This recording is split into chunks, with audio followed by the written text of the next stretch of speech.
ഈ ലഹരി സംഘം കഴിഞ്ഞ കുറച്ച് നാളുകളായി നമ്മുടെ നാടിനെ ഒന്നടങ്കം പിടികൂടിയിരിക്കുകയാണ് ലഹരി സംഘം. നമുക്ക് ഈ അറിയാവുന്നത് പോലെ തന്നെ ലോകത്തിലെ ഏറ്റവും വലിയ അദൃശ്യ ശൃംഖലയാണ്. അപ്പോൾ ഈ പറഞ്ഞു വരുന്നത് ലഹരി സംഘത്തെ പിടികൂടാൻ ശ്രമിക്കുന്നതിനിടയിൽ ഒരു പോലീസ് ഉദ്യോഗസ്ഥന് പരിക്കേറ്റ സംഭവത്തെക്കുറിച്ചാണ്. സംഭവം നടന്നിരിക്കുന്നത് തിരുവനന്തപുരം വർക്കല ഐരൂർ സ്റ്റേഷനിലെ ഷിർജുവിനാണ് പരിക്കേറ്റത്. ലഹരി സംഘത്തെ പിടികൂടുന്നതിനിടയിൽ കുഴിയിൽ വീണായിരുന്നു ഉദ്യോഗസ്ഥന് പരിക്കേറ്റത്. അർജുൻ രാജാണ് വിവരങ്ങളുമായുള്ളത്. അർജുൻ, പരിക്ക് ഗുരുതരമാണോ? ഏതോ കാലിന് പൊട്ടലുണ്ട്, 3ഓളം പൊട്ടൽ സംഭവിച്ചിട്ടുണ്ട്. 3 മാസം വിശ്രമമാണ് ഇപ്പോൾ ആശുപത്രി അധികൃതർ നിർദ്ദേശിച്ചിട്ടുള്ളത്.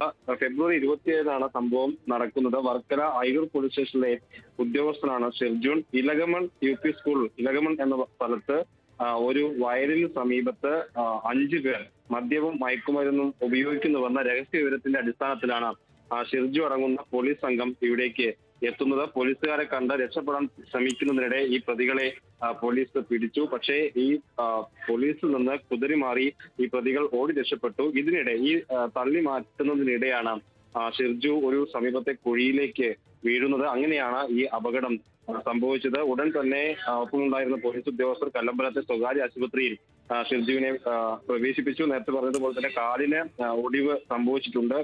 ഈ കമ്പിയിട്ട് ആണിപ്പോൾ ചികിത്സ നടത്തുന്നത്. കാലിൽ കമ്പിയിട്ട് ആണ് ചികിത്സ നടത്തുന്നത്. 3 മാസത്തെ വിശ്രമം പറഞ്ഞിട്ടുണ്ട്. ഇക്കാര്യത്തിൽ ഈ 5 പ്രതികളെയും രക്ഷപ്പെട്ടു. 5 പേരെയും പിടികൂടാൻ പോലീസിന് കഴിഞ്ഞില്ല എന്നുള്ളതാണ് പ്രധാനപ്പെട്ട കാര്യം. ഇവരെ പിടികൂടാനുള്ള ശ്രമം ഇപ്പോൾ വർക്കല ഐരൂർ പോലീസ് ഊർജിതമായി നടത്തുകയാണ്.